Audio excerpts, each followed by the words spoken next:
Aplicar la ciencia para responder a las necesidades de la sociedad mediante la creación de conocimiento en Ciencia y Sociedad, con Teresa García Gasca.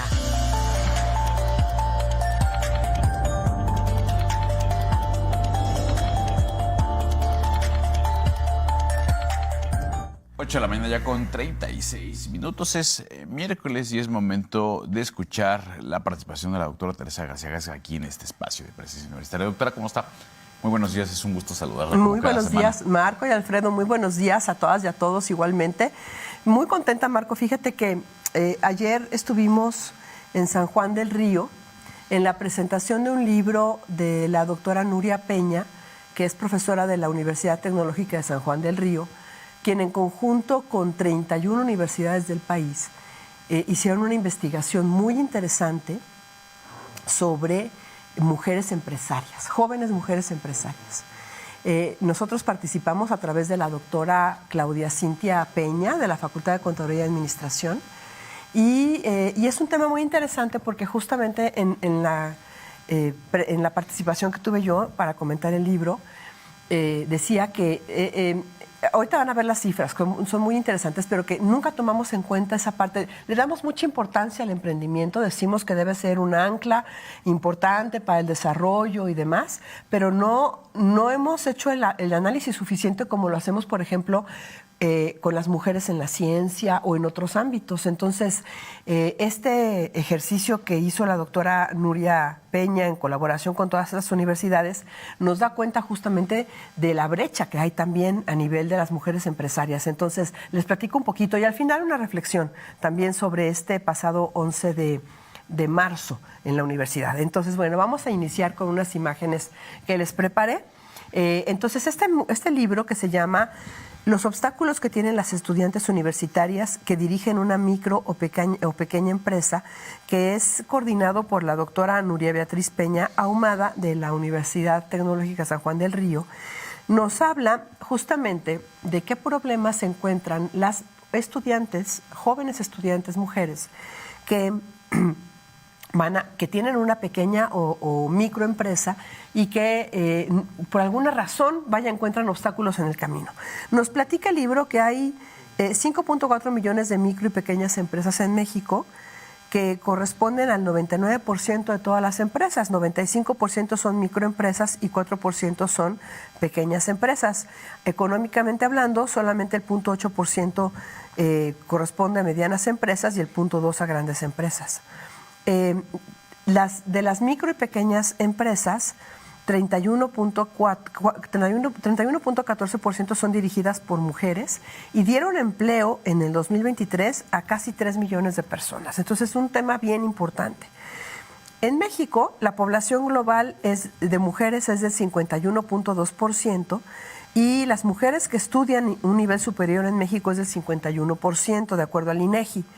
Sin embargo, aquí viene el dato importante, solo 4 de cada 10 mujeres participan en la economía en México, mientras que 7 de cada 10 hombres lo hacen. Entonces, un porcentaje importantísimo de mujeres, pero no tienen el mismo impacto a nivel económico. Entonces, ¿qué está pasando? Es igual, hablamos de un tema de brecha de género que tenemos ahí. Entonces, se arma este estudio en la siguiente imagen, que pregunta, pues, ¿cuáles son los factores que se convierten en barreras que las mujeres se enfrentan al momento de insertarse en el campo profesional?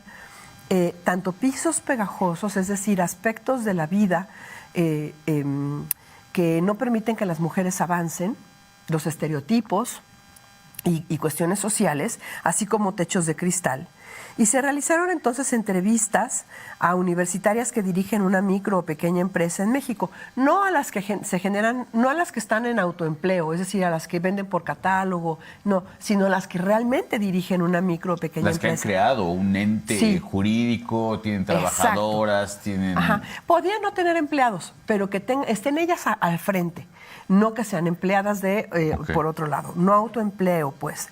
Esto se realizó en mayo del 2022 o inició en mayo del 2022. Se participaron en este ejercicio 31 universidades del país, Se realizaron 986 entrevistas a nivel cualitativo, lo cual aquí quiero enfatizar porque usualmente los trabajos cualitativos, científicos cualitativos, tienen pequeñas muestras porque es bien difícil analizar todo la estructura, porque hay que analizar respuesta por respuesta. Y lo que hizo la doctora Nuria Peña fue generar una plataforma de análisis para análisis cualitativo que también va ella a patentar. Y a través de esta entrevista de 24 preguntas se obtuvieron los siguientes resultados. Entonces vamos a ver los resultados. Aquí les muestro, es una diapositiva con mucha información, nada más quiero que ustedes sepan que la propia encuesta encontró 14 obstáculos base que las mujeres tienen, más 7 obstáculos que diferentes universidades encontraron. Entre los obstáculos que las universidades encontraron, es decir, al total fueron 21 obstáculos. Entre los obstáculos que las universidades encontraron, nuestra universidad encontró 2. Uno que tiene que ver con las instituciones de educación superior, es decir, con el tema educativo, que es la capacidad de concentración en actividades empresariales académicas. Es decir, no estamos dando suficientes tiempos y a lo mejor habilidades para que puedan concentrarse en sus 2 funciones, como estudiante y como empresaria. Pero otra que tiene que ver con género, que es la falta de confianza en sí mismas, que está relacionada con una cosa que se llama el síndrome de la impostora, es decir, el no creerse capaz, ni siquiera merecedora de tener la oportunidad de desarrollar un trabajo específico, en este caso una empresa.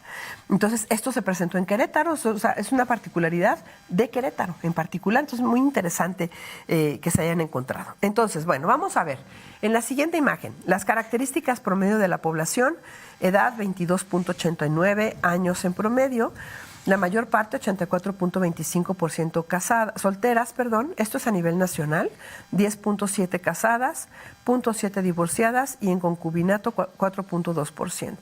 Y su nivel, bueno, si tienen hijos o no tienen hijos, 84%. Entonces el resto, si tiene hijas o hijos.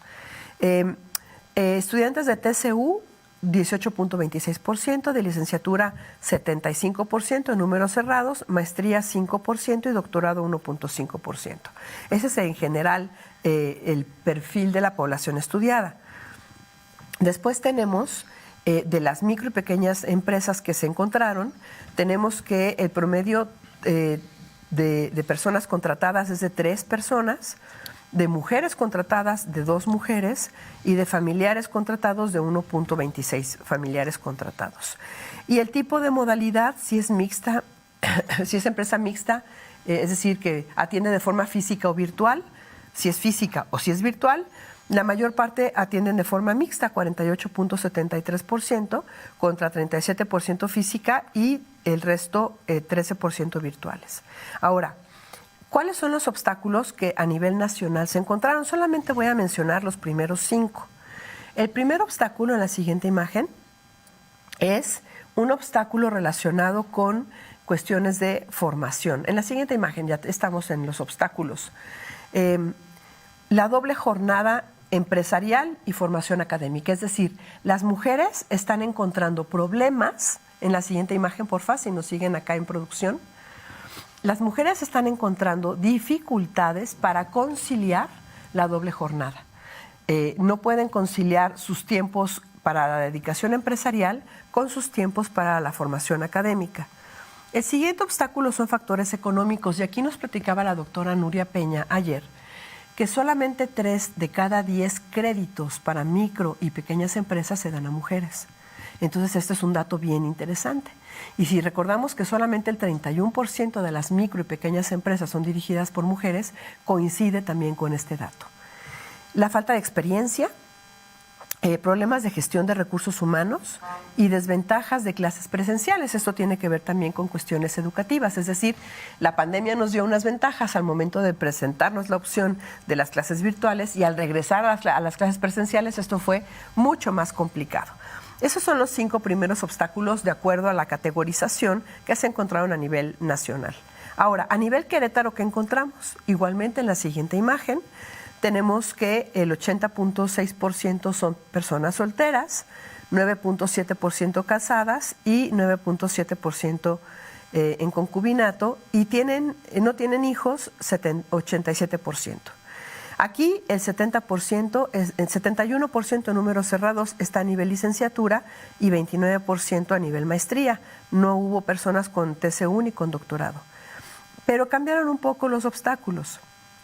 Para las mujeres en Querétaro, el primer obstáculo es la doble jornada, igualmente empresarial, formación académica, también los factores económicos, también la falta de experiencia, la competencia también es un problema, y la triple jornada. La triple jornada tiene que ver con las mujeres que tienen hijos. Es decir, que todavía es más difícil para ellas conciliar el factor empresa, el factor escuela y el factor cuidado de los hijos. Aquí el cuidado de los otros es el quinto lugar, a diferencia de nivel nacional, en donde el cuidado de los ojos todavía, el de los otros, se iba ya a los últimos lugares. Y en el lugar número 13 es en donde aparece la falta de confianza en sí mismas. Entonces, es un libro muy interesante en donde nos muestra que, así como a nivel de las ciencias hemos comentado que únicamente el 30% de quienes participan en ciencia en México y en el mundo están alrededor del 30% son mujeres, pues aquí también alrededor del 30% son mujeres empresarias. Entonces tenemos una brecha muy similar que a lo mejor no habíamos visibilizado lo suficiente, y que este trabajo de la doctora Nuria nos permite valorar otro aspecto importante de las brechas que tenemos para el desarrollo profesional y personal de las mujeres en México. Entonces, bueno, pues el trabajo va a seguir. Ahora van a hacer este mismo ejercicio, pero con varones. Y yo le sugería a la doctora Nuria que lo hiciéramos con jóvenes investigadoras que ya tienen sus posgrados y que no pueden acceder a sus plazas, no pueden entrar al SNI, o qué problemas están encontrando en sus caminos. Entonces, esa es la plática que les traigo hoy, y una reflexión final. En la siguiente imagen. Miren, como ustedes saben, se publicó por parte de nuestra universidad que se trasladaba el día 9 de marzo de un día sin mujeres al 11 de marzo, porque el 9 de marzo fue sábado. Y hubo una protesta por parte de estudiantes en dos campus, aquí en la explanada de Rectoría y en el campus Juriquilla. Y lo que ellas presentaban, la protesta que presentaban, además de los tendederos, que son parte de la protesta natural de esos días, es una protesta que decía: nuestra voz no pide su permiso. Entonces nos abocamos a revisar un poquito cuál era el sentir de las jóvenes, sin que nosotros interviniéramos en lo más mínimo, pero sí vimos algunas entrevistas que les hicieron por parte de algunos diarios, como El Universal. En la siguiente imagen, las chicas decían que el paro nacional de mujeres está programado para un día después de las manifestaciones del Día Internacional de la Mujer, porque la fecha es simbólica. Después del estruendo de la marcha viene el silencio, y el silencio es justamente el contrapeso. Y entonces ellas decían que la fecha no debió moverse porque no se trata de un puente, no es un día de descanso, sino un día de lucha. Y tienen toda la razón. Sin embargo, también dicen: las autoridades deben entender que se equivocan cuando en un comunicado expresan que dan permiso, que respaldan o que apoyan para faltar. Eso va en contra del sentido de la protesta. Aquí yo sí quiero hacer una reflexión, porque si la institución no se uniera a estas causas, si el movimiento no tuviera el apoyo institucional, no podrían tampoco protestar todas nuestras compañeras administrativas. ¿Cómo podrían ellas faltar un día en protesta y hacer el silencio en protesta, que finalmente, aunque no fue 9 de marzo, fue un día de protesta laboral para nuestras compañeras, y que en ese sentido para nuestras compañeras es importante? De otra manera ellas no podrían gozar de ese mismo derecho que tienen a la protesta. Las estudiantes lo pueden hacer el día que ellas decidan, porque puede ser sábado, domingo o miércoles, pero nuestras trabajadoras administrativas, nuestras docentes, no tienen esa misma oportunidad, y me parece que es ahí en donde no se está midiendo de la misma forma la ventaja que se tiene que la institución sea la que apoye estas causas. Finalmente son protestas y causas legítimas de las mujeres, pero la institución las toma y eso es importante y no se está tomando tampoco en cuenta. Entonces, es simplemente una reflexión. Tienen razón las jóvenes en decir que la fecha no se debió haber cambiado, pero creo que les falta pensar en las otras mujeres universitarias que no podrían protestar si la institución no se sumara a estas causas. Doctora, pues muy interesante como siempre. Gracias, Muchas Marco. gracias. Nos vemos la Gracias, próxima Alfredo. semana. Sí, encantada. Gracias. Muchas